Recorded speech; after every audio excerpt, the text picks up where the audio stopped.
महाराज काय अवस्था असेल होत्या यज्ञाच्या आई वडिलांची, काय चूक होती त्या 3.5 वर्षाच्या मुलीची, काय चूक होती? परंतु घात केला ना महाराज.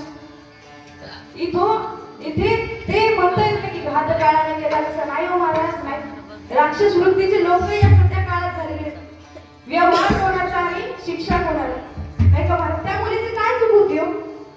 त्या बापाच्या काळजाला काय दुःख होत असेल? आता बाप लेकीचं नातं जर कोणाला सांगायला गेलं महाराज, सांगतायत बाप हे आयुष्यभराचा धाक आहे, धाक, घरातला धाक आहे, धाक. तो असेल तर आज जर ते असते ना तर माझ्या पाठीवर हात ठोकून थांबले असते की नाव गमावलंस की तू, नाव गमावलंस. हात ठोकवायला आईला जमत नाही हो. असं नाही म्हणता येत की आई श्रेष्ठ नाही किंवा बाप श्रेष्ठ नाही, असं सांगता येत नाही.